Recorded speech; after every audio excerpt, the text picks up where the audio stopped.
اور سنیں حضور نے کیا فرمایا۔ نبی پاک صلی اللہ تعالی علیہ وسلم نے دعا دی، کہا اے اللہ اس آدمی کے چہرے کو چمکتا دمکتا رکھنا۔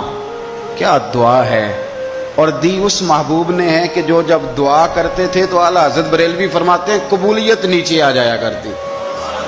حضور نے دعا دی، کہا اے اللہ اس آدمی کے چہرے کو چمکتا دمکتا رکھنا جو میری حدیثیں یاد کرتا ہے اور پھر آگے بیان کرتا ہے۔ اس کے چہرے کو چمکتا دمکتا رکھنا، یہ رسول پاک صلی اللہ تعالی علیہ وسلم نے دعا دی۔ میرے عزیز، امام بخاری رحمۃ اللہ علیہ کے ایک شاگرد تھے محمد بن عباس، وہ کہتے ہیں مجھے امام بخاری نا حدیثیں لکھوایا کرتے تھے اور میں حدیثیں لکھا کرتا تھا۔ جب آپ حدیث پاک پڑھتے ہیں یا حدیث پاک سنتے ہیں تو کئی دفعہ ایسے ہوتا ہے کہ آپ کوئی واقعہ اچھے طریقے سے پڑھ رہے ہیں، حضور کے دور کا صلی اللہ علیہ وسلم یا سن رہے ہیں، ایسے لگتا ہے کہ وہ منظر آنکھوں کے سامنے گھوم گیا ہے۔ تو امام بخاری رحمۃ اللہ تعالی علیہ اپنے شاگرد کو حدیثیں لکھوا رہے تھے تو ایک خاص حدیث پاک کے لحاظ سے آپ نے فلسفہ بیان کیا۔ انہیں چونکہ حدیث پاک کے مشن سے پیار بڑا تھا امام بخاری کو، فرماتے ہیں 500 دینار میری ماہانہ آمدن ہے، میں ساری نبی پاک کے دین کے طالب علموں پہ خرچ کر دیتا ہوں۔ یہ مشن سے پیار ہے۔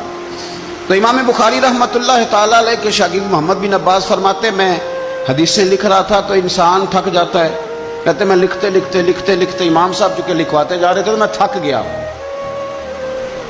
تو امام بخاری رحمۃ اللہ تعالی علیہ نے جب محسوس کیا نا کہ میں کوئی سست ہو گیا ہوں، تھک گیا ہوں، تو فرمانے لگے مجھ سے کہ جو کھیل کود والے لوگ ہیں نا، شاگرد سے کہتے ہیں جو کھیل کود والے لوگ ہیں وہ کھیل کود میں خوش رہتے ہیں، جو تاجر ہیں وہ تجارت میں خوش رہتے ہیں، جو سیاحت کے شوقین ہیں وہ گھومنے پھرنے میں خوش رہتے ہیں۔